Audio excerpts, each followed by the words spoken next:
Hello guys, मेरा नाम है सत्यजीत सरकार और आप सभी का हमारे चैनल एसएस एकेडमी में स्वागत है। आज के लेक्चर में हम लोग देखने वाले हैं क्लास 10 के मैथ्स 2 का लेसन नंबर 1, जो कि हमारा सिमिलैरिटी है। One of the most important lesson है और साथ ही साथ इंटरेस्टिंग भी लेसन है। कई सारे नए चीज़ें हम लोग इस लेसन में पढ़ने वाले हैं और साथ ही कई इंटरेस्टिंग चीज़ें भी देखने वाले हैं। तो चलिए गाइस, बिना देरी किए शुरू करते हैं।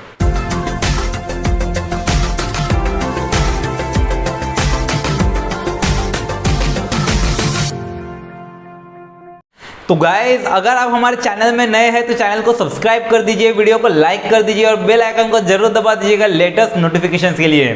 तो चलिए गाइज, बिना देरी किए शुरू करते हैं हमारा लेसन, जो कि है हमारा सिमिलैरिटी।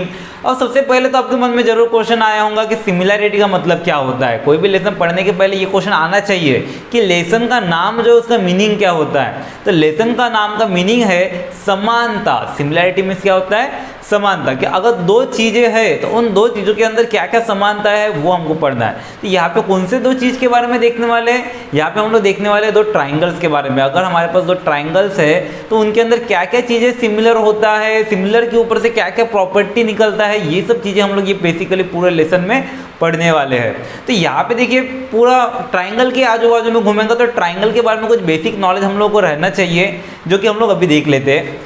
आप लोगों ने ये चीज़ें पहले भी देखे हैं, लेकिन फिर भी एज ए रिवीजन करके हम लोग देखने वाले हैं, क्योंकि अक्सर क्या होता है बच्चे भूल जाते हैं। इसके पहले बहुत लोगों ने पढ़ाई किए भी नहीं होंगे ढंग से, जिस वजह से एक बार फिर से मैं रिवीजन करवा दे रहा हूँ। अगर आपको आता है तो बहुत अच्छी बात है, नहीं आता है तो फिर ध्यान दीजिए। क्या बोले यहाँ पे? सबसे पहले तो आप लोगों को पता है ट्राइंगल किसे कहते हैं। Triangle, 3 side 3 angle. अब एरिया ऑफ ट्राइंगल का फॉर्मूला क्या है? सबको पता है क्या है? Half into base into height. लिख लेते हैं, एरिया ऑफ ट्राइंगल का फॉर्मूला क्या है? Half into base into height.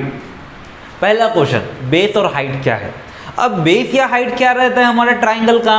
अब हम लोग क्या बोलते हैं, हमारा जो नीचे वाला साइड रहता है उसको हम क्या कहते हैं? बेस कहते हैं। और ऊपर के वो बेस के अपोजिट साइड में जो वर्टेक्स होता है वहां से जो परपेंडिकुलर ड्रॉ होता है उसको हम क्या कहते हैं? हाइट कहते हैं। ये हमारा क्या रहेगा बोलेंगे? हाइट। अब हम बोलेंगे यही बेस और यही हाइट हो सकता है कि इसके अलावा और कुछ बेस हाइट नहीं हो सकता। तो देखिए, मैंने इसको बेस कंसीडर किया था इसलिए ये हाइट हो गया। इफ इमेजिन अगर मैंने इसको बेस कंसीडर किया होता तो मेरा हाइट क्या होता? यहाँ से जो परपेंडिकुलर होता था वो मेरा क्या रहता था? हाइट रहता था। याद रखिए, हाइट मतलब क्या होता है? कभी भी किसी भी दो चीज़ के बीच का अगर परपेंडिकुलर जो होता है वो हमारा क्या रहता है? हाइट होता है। अगर इमेजिन कीजिए मैंने दो लाइन खींच दिया और मैंने बोला कि इन दोनों के बीच का डिस्टेंस बताइए, तो आप स्केल को ऐसे टेढ़ा पकड़ेंगे तो हमारा हाइट निकलेगा क्या? नहीं निकलेगा। हमको क्या करना पड़ेगा? उस चीज़ को एकदम परपेंडिकुलर पकड़ना पड़ेगा, तभी मेरे को एग्जैक्ट हाइट मिलने वाला है। अगर मैंने टेढ़ा पकड़ा तो ज़्यादा मेजर निकल आएगा, वो उसका ओरिजिनल डिस्टेंस रहेगा के बीच का नहीं रहेगा। तो उसी तरह से हाइट में भी हम लोग को याद रखिए, हाइट हमेशा कौन सा होता है? जो परपेंडिकुलर होता है अपोजिट वर्टेक्स से, तो वो होता है हमारा हाइट। अब यहाँ पे मैं बेस किसी को भी कंसिडर कर सकता हूँ। एक ट्राइंगल मेरे पास 3-3 साइड है तो फिर 3-3 बेस हो सकता है, और उसी तरह से 3-3 हाइट भी हो सकता है। अगर मैंने इसको बेस कंसिडर किया तो उसका हाइट क्या है? ये वाला, मतलब ये h1 और ये मेरा क्या है? बेस 1। अगर इमेजिन कीजिए मैंने इसको बेस कंसिडर किया तो मेरा हाइट कौन सा होता है? ये वाला, मतलब ये क्या हो जाएगा? h2। उसी तरह से अगर मैंने इसको बेस कंसिडर किया तो फिर मेरा हाइट क्या हो जाएगा? ये वाला, जो कि क्या हो जाएगा? हाइट 3।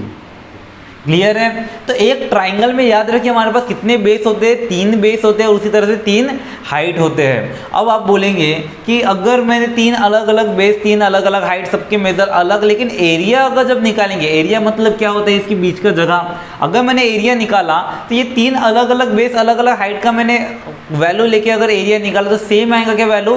तो 100% सेम आने वाला है। आप ये बेस और ये हाइट को लेके सॉल्व कीजिए तो भी आपके एरिया का ट्राइंगल के एरिया जो निकलेगा सेम वही, ये दूसरा बेस और दूसरा हाइट को लेके सॉल्व करेंगे तो भी सेम वही एरिया आने वाला है, दूसरा कोई एरिया नहीं मिलने वाला, क्योंकि सेम ट्राइंगल का बेस हाइट है। तो ये कंसेप्ट याद रखिए, क्योंकि ये कंसेप्ट का ज़रूरत पड़ेगा, इसी वजह से मैंने स्टार्टिंग से बता के रखा है। अब इसके बाद एक और चीज़ हमको पता है, हाइट मतलब क्या होता है? नीचे वाले बेस से जो परपेंडिकुलर होता है वो मेरा क्या रहता है? हाइट रहता है। तो ये तो क्लियर है। अब एक और चीज देख लेते हैं, एरिया ऑफ इक्विलेटरल ट्राइंगल। अब एरिया ऑफ इक्विलेटरल ट्राइंगल का फॉर्मूला क्या है?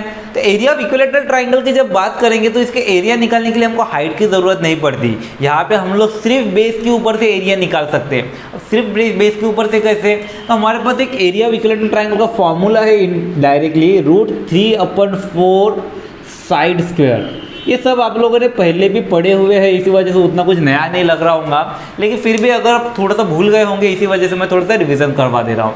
एरिया ऑफ इक्विलेटरल ट्राइंगल का फॉर्मूला क्या है? √3/4 इंटू साइड स्क्वायर। यहाँ पे मेरे को एरिया निकालने के लिए हाइट का जरूरत नहीं पड़ता, लेकिन दूसरे ट्राइंगल में अगर नॉर्मल ट्राइंगल है तो उसके एरिया निकालने के लिए मेरे को किसकी जरूरत पड़ता है? हाइट का जरूरत पड़ता है। एक और होता है हमारा हेरॉन्स फॉर्मूला रहता है, थोड़ा सा बड़ा फॉर्मूला है, उसमें हम साइड के बेस में से हम लोग एरिया निकाल सकते हैं, उसमें भी हाइट की जरूरत नहीं पड़ता। इसकी ज़रूरत हमको अभी पढ़ने नहीं वाली, इसी वजह से मैं बता नहीं रहा, और सिमिलरिटी में तो नहीं पढ़ने वाली, इसी वजह से वो आपको पता ही है, इस वजह से भी बताने की ज़रूरत नहीं पड़ती। इनका ज़रूरत पड़ने वाला है करके मैं बता रहा हूँ। अब इसके बाद यहाँ पे देखिए मेरे पास 3 ट्राइंगल्स मैंने बना के रखा। अब ये 3 ट्राइंगल, एक है एक्यूट एंगल ट्राइंगल, दूसरा राइट एंगल ट्राइंगल, तीसरा ऑब्टूज एंगल ट्राइंगल। अब मेरे को पता है कि हाइट कौन सा होता है? जो मेरे बेस के ऊपर से मैंने अपोजिट वर्टेक्स से अगर परपेंडिकुलर ड्रॉ किया तो वो मेरा क्या होता है? हाइट। अब चलिए मैं 3 बेस 3 हाइट ना कंसिडर करके एक ही बेस एक ही हाइट कंसिडर करता हूँ। जनरली मैं नीचे वाला जो है उसी को बेस ले लेता हूँ अभी के लिए। अब यहाँ पे देखिए अगर ये मेरा बेस है ट्राइंगल का, तो इसका हाइट क्या रहेगा? तो हाइट क्या रहने वाला है? अपोजिट वर्टेक्स से जो परपेंडिकुलर रहेगा वो मेरा क्या रहेगा? हाइट। नो डाउट ये बेस और ये क्या रहने वाला है? हाइट। अगर मैंने राइट एंगल ट्राइंगल का बात किया तो फिर क्या होने वाला है? अब राइट एंगल ट्राइंगल आपको पता है 90 डिग्री का होता है उसका एंगल। तो यहाँ पे देखिए अगर मैंने इसको बेस कंसीडर किया तो इसका हाइट क्या रहेगा? तो ऑब्वियसली अगर ये बेस है तो ये वाला साइड ही मेरा इसके साथ परपेंडिकुलर है, मतलब यही साइड मेरा क्या रहेगा? हाइट रहेगा। अगर मैंने इसको बेस लिया तो इसका परपेंडिकुलर क्या है? ये परपेंडिकुलर, मतलब ये क्या रहेगा? उसका हाइट रहेगा। समझ गए? तो अगर मैंने इसको बेस पर सपोज किया तो ये अपोजिट जो उसका दूसरा साइड है तो वो मेरा क्या रहने वाला है? हाइट रहने वाला है, मतलब परपेंडिकुलर वाला साइड। क्लियर है? अब इसके बाद तीसरे ट्राइंगल में जाते हैं। जब मैं तीसरा ट्राइंगल लिया तो यहाँ पे देखिए मेरा बेस क्या है? नो डाउट ये है। ओके, अब यहाँ पे मैंने बोला हाइट बताइए। अगर मैंने इसको बेस कंसीडर किया तो फिर मेरा हाइट कौन सा होगा? आप कंफ्यूज, आपको बोलेंगे वर्टेक्स से हम परपेंडिकुलर ड्रॉ कर दिए, वर्टेक्स तो बाहर चला गया, अब मैं परपेंडिकुलर कैसे ड्रॉ करूँ? तो यहाँ पे देखिए डाउट होता है, बच्चे कंफ्यूज हो जाते हैं कि इसका हाइट क्या रहेगा। तो हाइट क्या रहने वाला है? हमको पता है अपोजिट वर्टेक्स से नीचे वाले बेस पे परपेंडिकुलर। अब नीचे वाला बेस के अगर मैंने यहाँ से परपेंडिकुलर ड्रॉ किया तो बेस तक तो पहुँच ही नहीं रहा ना। तो हम लोग ऐसे टाइम में क्या करते हैं? बेस को थोड़ा सा लंबा खींच देते हैं, ठीक है, और यहाँ से जो वर्टेक्स से जो ड्रॉ होने वाला है ये मेरा क्या रहने वाला है? हाइट रहने वाला है। क्लियर है?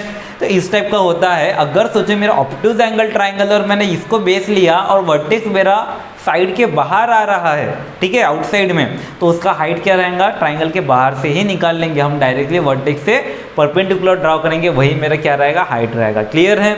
अब इसके बाद एक और चीज़ हमको देखना पड़ेगा। अगर इमेजिन कीजिए मेरे 2 लाइंस आपस में पैरेलल है, ठीक है, मैंने 2 लाइंस बनाए, वो 2 लाइंस आपस में क्या बनाए? पैरेलल। पैरेलल मतलब आपको पता है वो 2 लाइन ऐसे जो कितना भी सीधा जाए फिर भी वो एक दूसरे से कभी नहीं टकराने वाले, तो ऐसे लाइंस को हम पैरेलल लाइंस कहते हैं। और उनके बीच का डिस्टेंस हमेशा क्या रहता है? सेम रहता है। मैं कोई भी पॉइंट से मेजर करूँ, कोई भी लाइन से मेजर करूँ, उनका डिस्टेंस क्या रहेगा? सेम रहेगा। अभी जैसे ये दोनों मेरे पैरेलल लाइंस है तो मैं यहाँ से चेक करूँ या यहाँ से चेक करूँ या कोई भी जगह से चेक करूँ, उसका हाइट क्या मिलने वाला है? मेरे को सेम ही मिलने वाला है। अब यहाँ पे देखिए अगर सोचिए मेरे 2 पैरेलल लाइंस को जोड़ के एक ट्राइंगल बना हुआ है, ठीक है, कुछ इस तरह से ट्राइंगल बना है। एक पैरेलल लाइन उसका बेस है और दूसरा पैरेलल लाइन उसका क्या है? वर्टेक्स से अपोजिट वाला। तो इसका हाइट क्या रहेगा?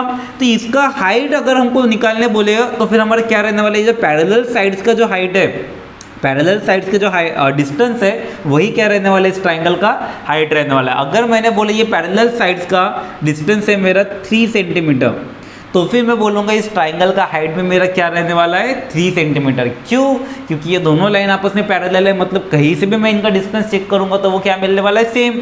तो ये ट्राइंगल के अंदर से भी अगर मैंने अपोजिट वर्टेक्स के साथ यहाँ से परपेंडिकुलर ड्रॉ किया तो ये इनडायरेक्टली ये दोनों साइड का हाइट हो गया ना, तो ये भी मेरा क्या रहने वाला है? यही रहने वाला है। क्लियर है? तो ये बेसिक चीज़ें हैं जो हमको याद रखिए तो फिर हमको आगे में क्वेश्चन समझने में ईजी जाएगा। तो उम्मीद करता हूँ समझ गया होगा। तो चलिए अभी हम लोग देखते हैं हमारा मेन टॉपिक। तो चलिए गाइस अभी हम लोग हमारा मेन टॉपिक देखते हैं। मेन टॉपिक क्या है हमारा, ratio of area of two triangles, मतलब हमारे दो ट्राइंगल के एरिया का रेशो कैसे निकालते हो, किसके ऊपर डिपेंडेंट रहता है वो, तो कैसे निकालेंगे। देखिए पहले क्या बोले, the ratio of area of two triangle is equal to the ratio of the product of the base of corresponding height. अगर सोचिए मेरा दो ट्राइंगल है, उसके एरिया का मेरे को रेशो निकालना है, तो हमको क्या करना पड़ेगा, पहले तो वो दोनों ट्राइंगल के पहले बेस और हाइट का प्रोडक्ट निकालना पड़ेगा और उन दोनों को आपस में डिवाइड कर देंगे तो मेरे एरिया का भी क्या निकल आएगा, रेशो निकल आएगा। कैसे, तो देखिए इमेजिन कीजिए मेरे पास दो ट्राइंगल है, ये मेरा एक ट्राइंगल, ये मेरा दूसरा ट्राइंगल। अब मैंने बोला ये दोनों ट्राइंगल के एरिया का रेशो निकाल के बताओ कैसे निकालेंगे। तो देखिए सिंपली हमको पता है कि हम एरिया का रेशो निकालना है, मतलब हम कैसे लिखेंगे, एरिया 1 अपन एरिया 2, ठीक है। अब एरिया 1 अपन एरिया 2, अब इसमें क्या बोले, पहले ट्राइंगल का एरिया का फॉर्मूला क्या है, क्योंकि हमारे एरिया का एक फॉर्मूला है, क्या है, half into base into height. तो क्या रहेगा, हाफ इंटू पहले ट्राइंगल का बेस b1 और हाइट h1। उसी तरह से दूसरे ट्राइंगल का base half into base 2 into height 2, हमारे एरिया ऑफ ट्राइंगल का फॉर्मूला है ना, अभी मैंने बताया था। अब देखिए दोनों में क्या दिख रहा है, हाफ हाफ सेम दिख रहा है। अगर हाफ हाफ सेम दिख रहा है तो हाफ हाफ क्या हो जाएगा, कैंसल। तो यानी कि मेरा बचा क्या है, base 1 into height 1 upon base 2 into height 2, और दोनों के दोनों क्या है, अनइक्वल है। तो यहाँ पे देखिए दो ट्राइंगल का जो रेशो रहता है वो किसके ऊपर डिपेंड करता है, बेस और हाइट के प्रोडक्ट के ऊपर उन दोनों का, और उन दोनों को फिर डिवाइड भी करना रहता है। तो यहाँ पे देखिए हमने सीधे सीधे लिख दिए कि एरिया अगर निकालना है, एरिया का रेशो निकालना है, तो हम लोग क्या करते हैं, base 1 into height 1 upon base 2 into height 2। लेकिन ये कंडीशन कब होता है, जब मेरे दोनों के दोनों बेस भी अनइक्वल हो और हाइट भी अनइक्वल हो। अगर सेम रहा तो फिर वो भी कैंसिल हो जाता था ना। तो यहाँ पे ये कंडीशन कब बनता है, जब मेरे बेस और हाइट दोनों के दोनों अनइक्वल हो, तो फिर मेरा एरिया का जो रेशो रहेगा वो कैसे निकलेगा, base 1 into height 1 upon base 2 into height 2। Clear है। उसी तरह से अगर दूसरा कंडीशन देखते हैं हम लोग, ratio of the area of two triangle with equal height. इस बार मेरा क्या बोले, दो ट्राइंगल का रेशो निकालेंगे कब, जब उनका हाइट क्या रहे, equal to the ratio of the corresponding bases. तो उसका जो रेशो रहेगा वो किसके ऊपर डिपेंड करेगा, उनके बेसेस के ऊपर डिपेंड करेगा। जैसे मेरे पास दो ट्राइंगल है, ठीक है। अब ये दोनों ट्राइंगल का मैंने क्या बोला, हाइट सेम बोला। क्या बोला, दोनों ट्राइंगल का क्या है, हाइट सेम है, लेकिन दोनों के बेस क्या है, अलग है। तो ऐसे टाइम में क्या हो जाएगा, तो देखिए सिंपली हमारा फॉर्मूला क्या है, एरिया ऑफ ट्राइंगल का half into base into height. अब यहाँ पे मेरा क्या था, दोनों का हाइट सेम था लेकिन बेस अलग था, तो बेस 1। उसी तरह से दूसरे ट्राइंगल का ratio half into base 2 into height. अब देखिए दोनों ट्राइंगल का हाइट सेम है, ठीक है। तो यहाँ पे हाइट क्या हो जाएगा, कैंसल। दोनों ट्राइंगल में हाफ हाफ भी सेम ही आ रहा, बच क्या रहा है, बेस 1 और बेस 2 बच रहा है। इसका मतलब एरिया का जो रेशो है वो किसके ऊपर डिपेंड कर रहा है, बेस 1 और बेस 2 के ऊपर। तो हम लोग डायरेक्टली लिखे एरिया का जो रेशो है वो बेस 1 और बेस 2 पे डिपेंड करता है। कब होता है ऐसा, जब मेरा हाइट क्या रहता है, इक्वल रहता है। तो हम लोग डायरेक्टली बोलेंगे जब हाइट इक्वल है तो रेशो किसके ऊपर डिपेंड करेगा, बेस के ऊपर। जब मेरे दोनों अनइक्वल है तो फिर बेस और हाइट दोनों के ऊपर रेशो डिपेंड करता है। उसी तरह से जब मेरे बेस इक्वल रहेंगे तो रेशो किसके ऊपर डिपेंड करेगा, हाइट के ऊपर। यहाँ पे बोले ratio of the area of triangle with equal base is equal to the ratio of their corresponding height. जब मेरे दो ट्राइंगल के बेस इक्वल रहते हैं तो उसका रेशो किसके ऊपर डिपेंड करता है, हाइट के ऊपर डिपेंड करता है। तो यहाँ पे देखिए मेरे पास दो ट्राइंगल है, दोनों ट्राइंगल का क्या है, बेस सेम है, लेकिन दोनों ट्राइंगल का हाइट क्या दिख रहा, अनइक्वल दिख रहा। अगर हाइट अनइक्वल है तो फिर हमारा वही फॉर्मूला क्या हो जाएगा, half into base into height अलग है h1। उसी तरह से half into base into height अलग है, मतलब h2। Half half cancel, base base cancel, बचा क्या है, हाइट 1 और हाइट 2 बचा है। मतलब मेरा रेशो किसके ऊपर डिपेंड किया, हाइट के ऊपर डिपेंड किया। तो हमको हर बार पूरा का पूरा ट्राइंगल के एरिया निकालने की गरज नहीं पड़ती। अगर मेरे को बोले कि एरिया दो ट्राइंगल के एरिया का रेशो निकालो, तो हमारा अगर उनका बेस सेम है तो हाइट के ऊपर से रेशो निकल आएगा, अगर हाइट सेम है तो बेस के ऊपर से रेशो निकल आएगा, और अगर दोनों अनइक्वल है तो फिर दोनों के दोनों हमको यूज करने पड़ेंगे। क्लियर है। अब यहाँ पे देखिए मैंने एक और डायग्राम बनाया जब वो दोनों के दोनों ट्राइंगल मर्ज होके रहे। जैसे यहाँ पे देखिए बेस भी अनइक्वल, हाइट भी अनइक्वल, अगर दोनों ट्राइंगल एक दूसरे के अंदर घुस गए तो कुछ इस टाइप से दिखेगा ना। तो इस टाइप से दिखा तो कंफ्यूज मत होइएगा, यहाँ पे वही है हमारे पास एक छोटा ट्राइंगल और एक बड़ा ट्राइंगल, बड़े ट्राइंगल का बेस और ये हाइट, छोटे ट्राइंगल का बेस और ये हाइट। तो दोनों ट्राइंगल का बेस और हाइट क्या दिख रहा, अनइक्वल दिख रहा, अनइक्वल दिख रहा है। इसका मतलब ये क्या हो जाएगा, ये वाला फॉर्मूला लग जाएगा। उसी तरह से दूसरे इसमें भी देखिए मैंने वैसे ही बनाया। यहाँ पे देखिए दोनों ट्राइंगल का हाइट सेम दिख रहा है। यहाँ पे देखिए इसका भी हाइट जितना बेस मेरे एक ही लाइन में आ रहा, एक लाइन में आ रहा, वर्टेक्स मेरे एक ही पॉइंट में अपोजिट वाला, तो फिर इन दोनों का हाइट क्या रहने वाला है, सेम ही रहने वाला है। लेकिन जब मैं बेस की बात करता हूँ तो छोटे ट्राइंगल का बेस बस इतना सा है, बड़े ट्राइंगल का बेस इतना बड़ा है। यहाँ पे बेस दोनों के अलग है ना, तो ये कौन सा वाला फॉर्मेट हो गया, जब मेरे हाइट सेम है और बेस अनइक्वल है। डायग्राम देख के कंफ्यूज मत होइएगा, क्योंकि हमको क्वेश्चन में हर बार डायरेक्टली ऐसे अलग अलग डायग्राम नहीं मिलने वाला, हमको घुमा फिरा के देंगे ताकि हम लोग कंफ्यूज हो। तो इसी वजह से हमको डायग्राम देख के समझना पड़ेगा। क्लियर है? तो यहाँ पे मेरे क्या दिख रहा है, हाइट इक्वल है लेकिन बेस अलग है, तो फिर हम लोग क्या बोलेंगे, मेरा रेशो किसके ऊपर डिपेंड कर रहा है, फिर बेस के ऊपर। उसी तरह से यहाँ पे देखिए दोनों ट्राइंगल का बेस सेम दिख रहा है, दोनों ट्राइंगल का बेस क्या है, एक ही बेस दिख रहा, लेकिन हाइट क्या है, छोटे ट्राइंगल का इतना सा और बड़े ट्राइंगल का इतना बड़ा, दोनों के हाइट अलग अलग है ना। तो अगर हाइट अलग है तो फिर मेरा क्या डिपेंड, किसके ऊपर डिपेंड करेगा, बेस सेम हाइट अनइक्वल, तो फिर रेशो किसके ऊपर डिपेंड करने वाला है, हाइट के ऊपर डिपेंड करने वाला है। तो इस तरह से मेरा फॉर्मूला बनता है। समझ गया होगा आप लोगों को किस तरह का रहता है। बस यही चीज आपको याद रखना, तो फिर आपका कोई एक्सरसाइज एकदम देखते देखते सॉल्व हो जाएगा। अच्छा, एक और कंडीशन देख के बता दीजिए मेरे को, अगर इमेजिन कीजिए बेस भी इक्वल है और हाइट भी इक्वल है तो क्या होने वाला है। बेस भी इक्वल, हाइट भी इक्वल, तो फिर दोनों के दोनों क्या हो जाएंगे, कैंसिल हो जाएंगे ना। जैसे मैंने अगर यहाँ पे लिखा कि इमेजिन कीजिए कि दो ट्राइंगल है, अब वो दोनों ट्राइंगल का एरिया का रेशो निकालना है। अब एरिया का रेशो निकालते वक्त मैंने बोला half into base into height, दूसरे ट्राइंगल का भी half into base into height. अब मैंने बोला दोनों ट्राइंगल का बेस भी इक्वल, अब हाफ ऑफ तो पहले कैंसिल हो ही जाएगा, बेस इक्वल मतलब बेस भी कैंसिल, हाइट इक्वल मतलब हाइट भी कैंसिल, बचा क्या, कुछ भी नहीं बचा, यानी कुछ ना बचने का बचा क्या बच गया, 1। तो इसका मतलब अगर मेरे दोनों ट्राइंगल के बेस भी इक्वल और हाइट भी इक्वल रहता है तो उनका एरिया का रेशो क्या होता है, 1:1, मतलब दोनों के दोनों ट्राइंगल बोलते एरिया ही इक्वल रहते हैं।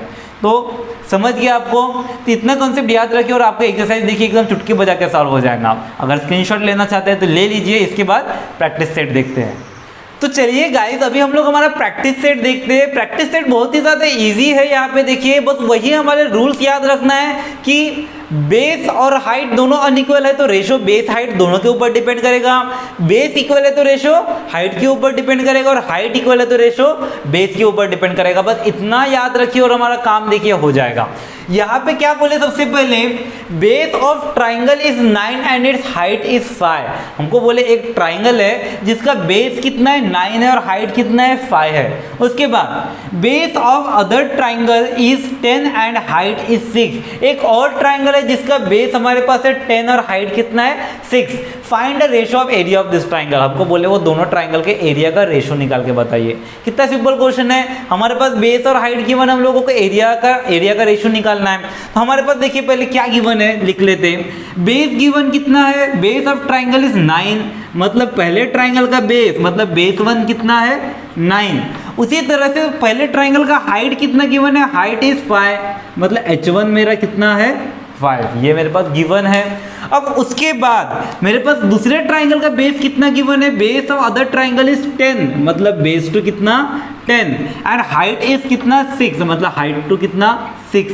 अब इसके ऊपर से मेरे को क्या निकालना है, find ratio of the area of this triangle. तो फिर हम लोग क्या निकालना है, रेशो ऑफ ट्राइंगल निकालना है, एरिया ऑफ। तो हम लोग लिखेंगे ratio of area of triangle का फॉर्मूला क्या है, ratio of area of triangle क्या है हमारा फॉर्मूला, याद है आपको, base 1 into height 1 upon base 2 into height 2। क्यों है, क्योंकि हमारा बेस और हाइट दोनों अनइक्वल है, दोनों अनइक्वल रहा तो रेशो दोनों के ऊपर डिपेंड करेगा।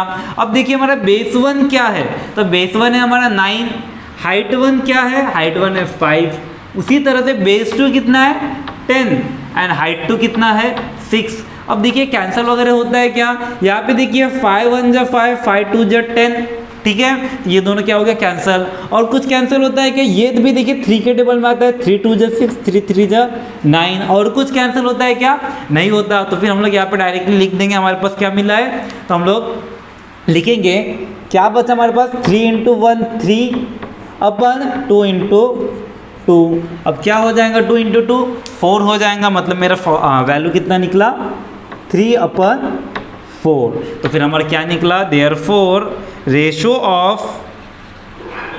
ऑफ एरिया ऑफ ट्राइंगल्स इस कितना निकला हमारा 3:4। काम खत्म। कितना इजी क्वेश्चन था। अब इसके बाद देखिए हमारा सेकंड क्वेश्चन क्या बोले, in figure BC is perpendicular to AB। हमारे पास एक फिगर है जहां पे क्या बोले BC, मतलब ये BC जो है वो क्या है AB से परपेंडिकुलर है। और उसके बाद क्या बोले दूसरा, AD is perpendicular to AB, और ये AD भी जो है वो भी किससे परपेंडिकुलर है, AB के साथ परपेंडिकुलर है। तो फिर बताइए BC का वैल्यू मेरा 4, BC का वैल्यू 4, AD का value 8, then find area of triangle ABC upon area of triangle ADB। मतलब ये दोनों ट्राइंगल का हमको क्या निकालना है, रेशो निकालना है। अब कैसे निकालेंगे, तो सबसे पहले तो यहाँ पे देखिए हमारे पास कंडीशन में क्या गिवन दिख रहा है कि हमारे पास 2 ट्राइंगल है, ठीक है, एक ट्राइंगल ऐसा और एक ट्राइंगल ऐसा। तो इनमें हमारा बेस पहले किसको कंसीडर करेंगे, तो सबसे पहले हम लोग ले लेते हैं बड़े ट्राइंगल का बेस हम किसको कंसीडर करेंगे, तो ये छोटे ट्राइंगल का बेस हम इसको कंसीडर कर लेते हैं। ये मेरा क्या है बेस। अब मेरे को पता है ट्राइंगल का बेस मैं किसी को भी कंसीडर कर सकता हूँ। मेरा छोटे ट्राइंगल का बेस ये है, तो बड़े ट्राइंगल का भी बेस हम इसको ले सकते हैं, नो डाउट। तो बड़े ट्राइंगल का भी बेस क्या है, यही हो गया। अब देखिए दोनों के दोनों ट्राइंगल में बेस मेरा कॉमन दिख रहा है। अब हाइट मेरा क्या होता है, जो ट्राइंगल में परपेंडिकुलर होता है वो मेरा हाइट होता है। अब ये मेरा राइट एंगल ट्राइंगल, हमको पता है राइट एंगल ट्राइंगल में ये साइड ही मेरा क्या रहता है, हाइट रहता है। मतलब ये ट्राइंगल का हाइट है 4, और वैसे ही दूसरे ट्राइंगल में वैसा है, बेस के साथ जो परपेंडिकुलर होता है वो मेरा क्या रहता है, हाइट होता है। बेस के साथ परपेंडिकुलर है, मतलब ये मेरा क्या है, हाइट। तो ये दोनों के दोनों हाइट 1, ये मेरा हाइट 1 है और ये मेरा हाइट 2 है। क्लियर है। तो यहाँ पे देखिए मेरा हाइट 1 और हाइट 2 का वैल्यू गिवन है, बेस क्या है, दोनों ट्राइंगल का कॉमन है। तो फिर हम लोग डायरेक्टली यहाँ पे लिख देंगे कि अगर बेस सेम और हाइट अनइक्वल रहा तो रेशो कैसे निकालते, रेशो हाइट के ऊपर डिपेंड करता है ना। तो फिर हम डायरेक्टली हमारा फॉर्मूला लिख देंगे। क्या है हमारा formula, area of triangle ABC upon area of triangle ADB is equals to, हमारा बेस सेम है तो रेशो किसके ऊपर डिपेंड करेगा, हाइट के ऊपर। पहला हाइट क्या है मेरा BC, तो हम लिख देंगे BC। दूसरा हाइट मेरा क्या है AD, तो मैं क्या लिख दिया AD। क्यों हुआ ऐसा, क्योंकि दोनों का बेस क्या है, सेम बेस है। तो फिर हम लोग लिखेंगे रीजन क्या है हमारा, बोथ द ट्राइंगल के लिए मैं शॉर्ट फॉर्म ऐसे लिख रहा हूँ, हैव कॉमन बेस। देखिए हम लोग जब ज्योमेट्री सॉल्व करते हैं, मैथ्स 2 जब सॉल्व करते हैं तो हमको रीजन लिखना बहुत ज़्यादा इंपॉर्टेंट होता है। रीजन के ऊपर अच्छा खासा मार्क्स होता है। अगर आप रीजन नहीं लिखते हो, क्वेश्चन सॉल्व कर देते हैं, तो सामने वाला चाहे तो आपका मार्क्स काट सकता है। इसी वजह से ज्योमेट्री में रीजन लिखना बहुत ही ज़्यादा इंपॉर्टेंट होता है, ये याद रखिए। अब यहाँ पे हमारे क्या था, बेस कॉमन था तो मैंने कॉमन बेस लिख दिया। मतलब रेशो किसके ऊपर डिपेंड कर रहा है, हाइट के ऊपर। अब हाइट मेरा क्या है, हमारे पास देखिए ट्राइंगल का हाइट कितना निकला, पहले ट्राइंगल का BC का वैल्यू कितना है 4 एंड AD का वैल्यू कितना है 8। अब 4/8 क्या होता है, 4 1 4, 4 2 8। मेरा रेशो कितना निकला 1/2। देयरफॉर मेरे पास वैल्यू कितना निकला, देयरफॉर हमारे एरिया का ट्राइंगल के एरिया का रेशो कितना है, area of triangle ABC upon area of triangle ADB is equals to कितना है मेरा 1:2। काम खत्म, इतना ही। देखिए कितना इजी क्वेश्चन है। मैंने बोला था ना कि हमको बस ये रूल याद रखना है, रूल याद रहा तो हमारा पूरा एक्सरसाइज झटाझट होते रहता है। चलिए जल्दी से इसका स्क्रीनशॉट ले लीजिए, इसके बाद नेक्स्ट क्वेश्चन देखते हैं। तो चलिए गाइस अभी हम लोग हमारा थर्ड क्वेश्चन देखते हैं। थर्ड क्वेश्चन क्या बोले हम लोगों को, in adjoining figure segment PS is perpendicular to RQ। हमारे पास एक फिगर है जिसमें PS जो है वो RQ से परपेंडिकुलर है। अब परपेंडिकुलर मतलब 90 डिग्री का एंगल बनाता है। अब उसके बाद QT is perpendicular to PR। ये जो QT है वो PR से परपेंडिकुलर है।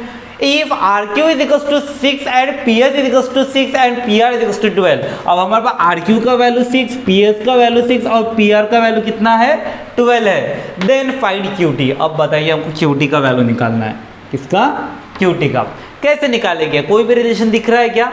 नहीं दिख रहा। लेकिन हमको याद रखिए कि ज्योमेट्री में कैसा रहता है, हमको क्वेश्चन को देख के, हमको बोलते डायग्राम को देख के हमको जितना चाहिए उसके तरफ नजर रखना, वो सबसे इंपॉर्टेंट चीज होता है। यहाँ पे देखिए हम अगर पूरा का पूरा डायग्राम देखेंगे तो हमको यहाँ पे बहुत सारे ट्राइंगल दिख रहे हैं, लेकिन हमको ट्राइंगल का कौन से ट्राइंगल से काम है पहले वो देखिए। यहाँ पे उस चीज को नजर आना, बोले तो पूरे डायग्राम में से हमको जितना चाहिए सिर्फ और सिर्फ उसके तरफ फोकस रखना, वो सबसे इंपॉर्टेंट काम होता है। ये काम जो कर सकता है उसको ज्योमेट्री के प्रूफ करने में बिल्कुल भी दिक्कत नहीं जाता, डायग्राम समझने में बिल्कुल भी दिक्कत नहीं जाता।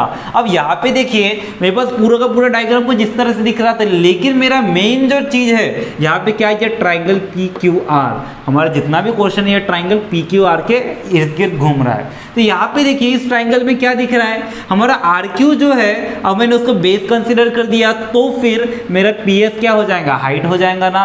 तो इसका मतलब हमको पता है कि अगर एक ऑब्टूज एंगल ट्राइंगल होता है तो ऑब्टूज एंगल ट्राइंगल में मेरा हाइट कहाँ पे रहता है, हाइट मेरा बेस के ऊपर बनता है क्या? नहीं बनता। हम क्या करते हैं, बेस को स्ट्रेच कर देते हैं और थोड़ा सा लंबा खींच देते हैं और फिर वर्टेक्स से हम लोग क्या करते हैं, परपेंडिकुलर ड्रॉ करते हैं, जो कि मेरा हाइट होता है। यहाँ पे भी सेम वही काम किया गया है। यहाँ पे क्या बोले, ये मेरा आर क्यू बेस था, उसको मैंने थोड़ा लंबा खींच दिया, किसके लिए, ये पी एस हाइट उतारने के लिए। मतलब ये जो ट्राइंगल है, अगर मेरा पी क्यू आर क्यू मेरा बेस होता है तो फिर पी एस मेरा क्या हो जाएगा, हाइट हो जाएगा ना। उसी तरह से हम लोग को इसको, अगर मेरा पी आर को बेस लिया इसी ट्राइंगल का तो फिर हाइट क्या हो जाएगा, ये अगर मेरा बेस है तो इसका अपोजिट वर्टेक्स क्यू है, तो यहाँ से जो परपेंडिकुलर रहेगा वो मेरा क्या हो जाएगा, हाइट हो जाएगा। तो मेरा जो भी है सब इसी ट्राइंगल के इर्द गिर्द घूम रहा है। तो ये ट्राइंगल को हमको ध्यान में रखिए और लिखेंगे हम लोग। यहाँ पे क्या लिखेंगे, सबसे पहले देखिए यही triangle, in triangle P Q are, in triangle P Q are क्या है, ट्राइंगल पी क्यू आर में हम लोग कंसिडर करेंगे इफ, किसको बेस कंसिडर करेंगे, आर क्यू इज बेस, और अगर आर क्यू मेरा बेस है तो फिर पी एस मेरा क्या हो जाएगा, हाइट हो जाएगा, and P S is height. अगर ये कंडीशन फॉलो होता है देन हमारे पास क्या रहेगा, एरिया ऑफ ट्राइंगल का formula, area of triangle P Q R का फॉर्मूला क्या है, area of triangle P Q R is equals to, क्या है फॉर्मूला हमारे एरिया ऑफ ट्राइंगल का, half into base into height. याद है ना आप लोगों को? तो यहाँ पे हम लोगों ने फॉर्मूला डाल दिए। अब देखिए मेरा half into base into height, मेरा हाफ जैसा कि वैसा, बेस कितना है मेरे पास, बेस कितना है 6, हाइट भी कितना है मेरे पास, हाइट भी है 6। अब देखिए ये 2 3 जा कितना हो जाएगा 6, तो बचा क्या 3 इंटू 6, 3 इंटू 6 कितना हो जाएगा 18। इसका मतलब मेरा area of triangle P Q are कितना निकला, area of triangle P Q are मेरा कितना निकला है 18। क्लियर है? अब इसके बाद area of triangle P Q are निकल गया। अब उसी ट्राइंगल में मेरे अभी दूसरा बेस कंसीडर करेंगे। दूसरा बेस बोले तो किसको, हम इस बार पी आर को बेस कंसीडर करेंगे। अब मैंने आपको बताया था थोड़ी देर पहले कि अगर एक ट्राइंगल में अगर मैंने किसी को भी बेस और किसी को भी हाइट लिए तो अगर ट्राइंगल सेम है तो उसका एरिया क्या निकलने वाला है, सेम ही निकलने वाला है ना। मतलब अगर मेरा सोचिए ये ट्राइंगल है, अब इस ट्राइंगल में मैंने इसको बेस लिया और ये मेरा हाइट लिया, तो फिर मेरा एरिया कुछ तो भी निकल गया। इमेजिन कीजिए 15 निकला। अब उसी ट्राइंगल में इस बार मैंने क्या किया, इसको बेस लिया और इसको हाइट ले लिया, तो भी मेरा एरिया क्या निकलेगा 15 ही निकलेगा, क्योंकि यहाँ पे बेस हाइट भले ही इधर उधर हो गया हो लेकिन ट्राइंगल तो सेम है ना। ट्राइंगल का एरिया चेंज होने वाला है क्या, नहीं होने वाला। तो वैसे ही हम लोगों ने इस ट्राइंगल का एरिया निकाले, किसका, ट्राइंगल पी क्यू आर का एरिया निकाले कितना 18। तो अगर मैंने उसका बेस चेंज कर दिया, मतलब पी आर को बेस कंसिडर किया और क्यू टी को हाइट कंसिडर किया, तो भी उसका एरिया चेंज होने वाला है क्या, नहीं होने वाला ना। तो फिर हम लोग डायरेक्टली लिखेंगे इफ, क्या लिखेंगे, इफ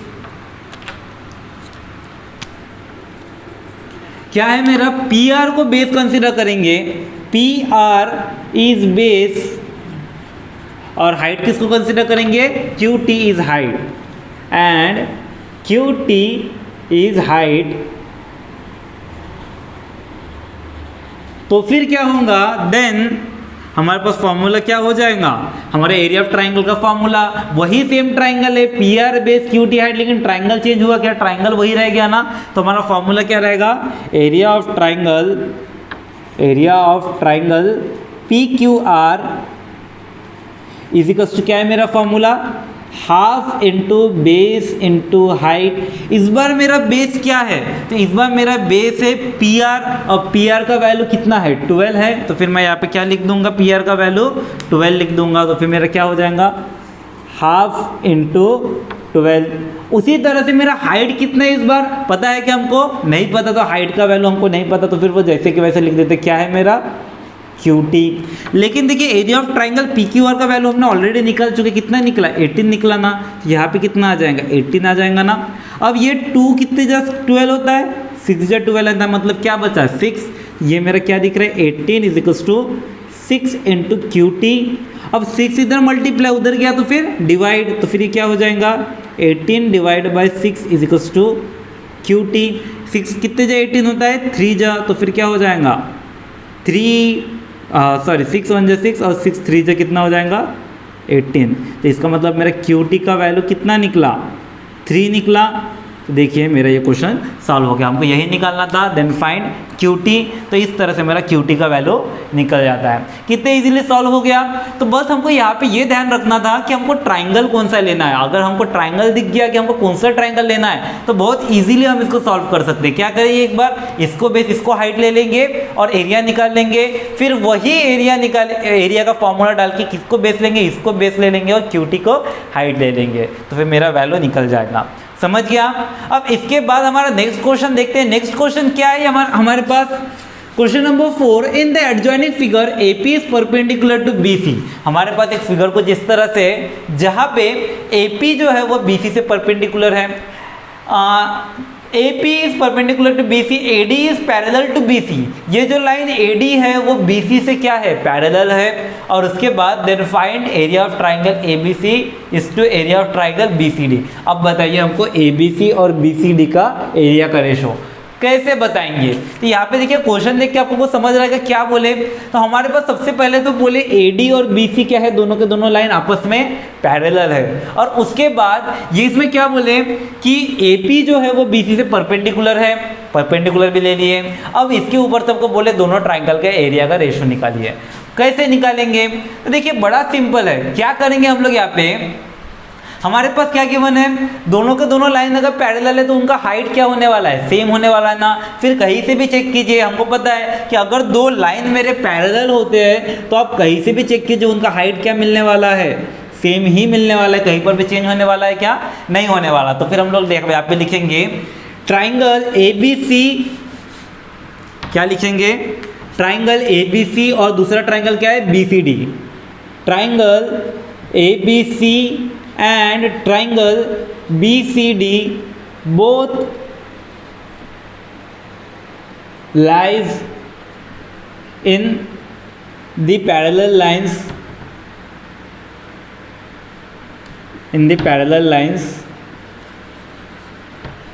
क्या है मेरे लाइंस, AD and BC है, AD and BC।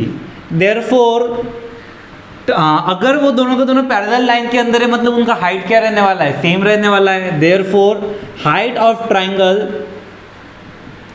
क्या लिखेंगे हम, हाइट ऑफ ट्राइंगल क्या है, ABC and BCD, ABC and triangle BCD are congruent या फिर इक्वल। समझ गया। हमारे पास क्या है, ये दोनों के दोनों लाइन पैरेलल है और ये दोनों के दोनों ट्राइंगल जो है इसी पैरेलल लाइन के ऊपर में है। इसका मतलब ये दोनों के दोनों ट्राइंगल का हाइट क्या रहेगा, सेम रहने वाला है, इक्वल रहने वाला है। तो इसका मतलब ये दोनों के दोनों हाइट मेरे क्या होगा, इक्वल। अब अगर हाइट इक्वल है ट्राइंगल का, तो रेशो किसके ऊपर डिपेंड करेगा, बेस के ऊपर। तो फिर हम लोग लिखेंगे, हमारा फॉर्मूले में डायरेक्ट पुट कर देंगे, क्या लिखेंगे, एरिया ऑफ ट्राइंगल, हमारा डायरेक्ट फॉर्म वैल्यू पुटअप करते, area of triangle ABC upon area of triangle क्या है BCD। फॉर्मूला क्या है मेरा, दोनों क्या है मेरा, क्या सेम है, हाइट सेम है। अगर हाइट सेम है तो रेशो किसके ऊपर, बेस के ऊपर। अब ABC का बेस क्या है, BC।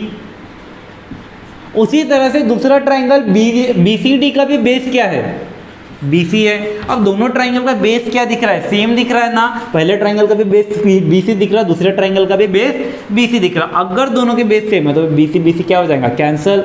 बचा कितना, 1:1। इसका मतलब मेरे ट्राइंगल का रेशो कितना निकला, 1:1। देयरफॉर हम लोग लिखेंगे, देयरफॉर हमारा क्या था, area of triangle ABC is to area of triangle BCD is equals to क्या है मेरा, 1:1। क्लियर है, कितना इजीली सॉल्व हो गया। तो जल्दी से स्क्रीनशॉट ले लीजिए, इसके बाद नेक्स्ट क्वेश्चन देखते हैं। तो चलिए गाइस, अभी हम लोग हमारा 5th क्वेश्चन देखते हैं, जो कि बहुत ही ज़्यादा इजी क्वेश्चन है। क्या बोले यहाँ पे हम लोगों को, in the adjoining figure PQ is perpendicular to BC। हमारे पास जो PQ है वो BC से परपेंडिकुलर है। साथ ही AD is also perpendicular to BC। AD जो है वो भी हमारा BC से परपेंडिकुलर है। Then find the following ratios. तो फिर हमको कुछ रेशोज के वैल्यू फाइंड करना है। अब देखिए, सिंपली हमको बस हमारे बेसिक रूल के साथ बने रहिए। हमारा रूल क्या था कि हमारे एरिया ऑफ ट्राइंगल का रेशो जो रहता है, मतलब एरिया ऑफ दो ट्राइंगल के रेशो, वो किसके ऊपर डिपेंड करता है, उनके बेस और हाइट के ऊपर डिपेंड करता है। बेस और हाइट को प्रोडक्ट करेंगे दोनों ट्राइंगल्स के और उनको आपस में डिवाइड कर देंगे तो मेरा रेशो आ जाएगा। बस ये याद रखिए, हमारा काम हो जाएगा। यहाँ पे देखिए, सबसे पहला क्वेश्चन क्या है हमारा, फर्स्ट क्वेश्चन है area of triangle PQB upon area of triangle PBC। अब यहाँ पे देखिए, हमको पता है एरिया ऑफ ट्राइंगल PQB। अब PQB कहाँ दिख रहा है, PQB ये वाला ट्राइंगल दिख रहा है, और उसी के साथ PBC कहाँ दिख रहा है, PBC ये वाला ट्राइंगल दिख रहा है। अब हमको पता है एरिया का रेशो किसके ऊपर डिपेंड करता है, बेस और हाइट के ऊपर। बिना सोचे समझे हमारा ट्राइंगल देख के बेस और हाइट लिख दीजिए। एरिया ऑफ ट्राइंगल PQB का बेस क्या है, BQ, तो हमारे लिखेंगे BQ इंटू हाइट क्या है, PQ। क्लियर है। उसी तरह से हमारा दूसरे ट्राइंगल का बेस क्या है, ट्राइंगल क्या है, PBC ये बड़ा वाला ट्राइंगल। अब इस ट्राइंगल का बेस क्या है, BC, तो हम लोग लिख देंगे BC इंटू हाइट क्या है, ये ट्राइंगल का हाइट भी क्या है मेरा, PQ परपेंडिकुलर, तो ये भी मेरा क्या रहेगा, PQ। अब देखिए यहाँ पे क्या दिख रहा है, PQ सेम हो गया, मतलब क्या हो जाएगा, कैंसल। बचा कितना, BQ अपन BC। तो इसका मतलब therefore area of triangle PQB upon area of triangle PBC का वैल्यू कितना निकला, BQ अपन BC। क्लियर है। तो इस तरह से देखिए हमारा फर्स्ट क्वेश्चन सॉल्व हो गया, कितना इजी था। अब इसके बाद हमारा सेकंड क्वेश्चन देखते हैं। सेकंड क्वेश्चन क्या है हमारा, सेकंड क्वेश्चन है area of triangle PBC, area of triangle PBC upon area of triangle कितना है, ABC। अब यहाँ पे देखिए हमारा एरिया ऑफ ट्राइंगल PBC किधर है, तो PBC ये वाला ट्राइंगल, और दूसरा ट्राइंगल क्या है, ABC कौन सा है, ये बड़ा वाला ट्राइंगल। अब ये दोनों ट्राइंगल में फिर से हमारा वही फॉर्मूला, बेसिक फॉर्मूले के साथ बने रहिए। क्या है, बेस इंटू हाइट। PBC का बेस BC और हाइट कितना है इसका, PQ, है ना। PBC का बेस BC दिख रहा है और हाइट कितना दिख रहा है, परपेंडिकुलर वाला, मतलब PQ। उसी तरह से दूसरा ट्राइंगल ABC का बेस क्या है, ABC का बेस मेरा बड़ा वाला BC एंड उसका हाइट कितना दिख रहा, AD। अब यहाँ पे देखिए मेरा BC क्या हो जाएगा, कैंसल। बचा कितना, PQ अपन AD बचा, तो फिर मेरा एरिया ऑफ ट्राइंगल का रेशो कितना निकला, PQ अपन AD। देयरफॉर हम लिखेंगे therefore area of triangle PBC upon area of triangle ABC is equals to कितना निकला हमारा, PQ अपन AD। क्लियर है, एकदम इजीली सॉल्व हो गया ना। अब इसके बाद हमारा थर्ड क्वेश्चन देखते हैं। थर्ड क्वेश्चन क्या है हमारा, तो थर्ड क्वेश्चन है area of triangle ABC upon area of triangle ADC। तो हम लोग लिखेंगे third area of triangle ABC upon area of triangle ADC। अब यहाँ पे देखिए एरिया ऑफ ट्राइंगल ABC किधर दिख रहा है, ये ABC बड़ा वाला ट्राइंगल। ट्राइंगल का formula base into height. Base क्या है हमारा, BC एंड हाइट क्या है हमारा AD। बिना देखे ज़्यादा हम लोग डायरेक्टली बेस और हाइट हमारा लिख देंगे। उसके बाद दूसरा ट्राइंगल क्या है ADC। ADC किधर दिख रहा है तो ADC ये दिख रहा है लंबा वाला ट्राइंगल।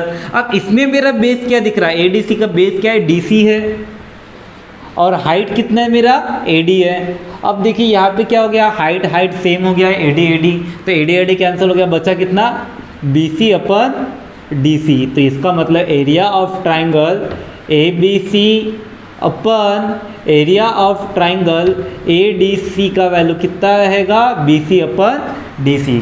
क्लियर है कैसे निकाले, एकदम इजी क्वेश्चन है ना। अब इसके बाद देखिए मेरा नेक्स्ट क्वेश्चन जो कि है फोर्थ वाला क्वेश्चन क्या बोले हम लोगों को, तो हम लोग देखिए क्या बोले area of triangle ADC upon area of triangle PQC। तो हम लोग लिखेंगे fourth area of triangle ADC area of triangle ADC and area of triangle PQC। अब यहाँ पे देखिए एरिया ऑफ ट्राइंगल ADC क्या है ये वाला लंबा वाला ट्राइंगल। अब इस ट्राइंगल का बेस कितना है DC एंड इसका हाइट कितना है AD। अब हाइट और बेस इजीली पहचान सकते हो। उसी तरह से दूसरा ट्राइंगल PQC का बेस कितना है, PQC किधर दिख रहा है ये PQ एंड C। तो ये ट्राइंगल का बेस क्या है QC और इसका हाइट कितना है PQ। अब यहाँ पे देखिए मेरा कुछ भी सेम है क्या, कुछ भी कैंसिल हो रहा है क्या, ये मेरा Q है, कुछ भी कैंसिल हो रहा है क्या, नहीं हो रहा। मतलब ये क्वेश्चन इससे ज़्यादा सॉल्व हो सकता है क्या, नहीं हो सकता। मतलब ये क्वेश्चन यहीं पर सॉल्व। तो इस तरह से देखिए हमारा प्रैक्टिस सेट खत्म होता है। ये क्वेश्चन भी एकदम इजीली सॉल्व हो गया। तो यहाँ के ये प्रैक्टिस सेट के जो क्वेश्चन है वो बहुत ही ज़्यादा इंपॉर्टेंट क्वेश्चन रहते हैं। अक्सर हमारे 1 या 2 मार्क के क्वेश्चन में ये क्वेश्चन दिख जाते हैं, तो इसी वजह से इसको अच्छे से करके रखिए। चलिए जल्दी से इसका स्क्रीनशॉट ले लीजिए। तो गाइस इसी तरह से हमारा प्रैक्टिस सेट कंप्लीट होता है। उम्मीद करता हूँ आपको हर एक क्वेश्चन अच्छी तरीके से समझ गया होगा, क्योंकि मैंने हर एक क्वेश्चन को एकदम फुल डिटेल में बताया है, पूरे बेसिक्स के साथ बताया है। फिर भी अगर आप लोगों को कोई डाउट होगा तो आप मुझसे कमेंट सेक्शन में पूछ सकते हैं। अगर आपको हमारा वीडियो अच्छा लगता है तो चैनल को सब्सक्राइब कर दीजिए, वीडियो को लाइक कर दीजिए और बेल आइकन को जरूर दबा दीजिएगा लेटेस्ट नोटिफिकेशन के लिए। चलिए गाइज मिलते हैं आपसे अगले वीडियो में।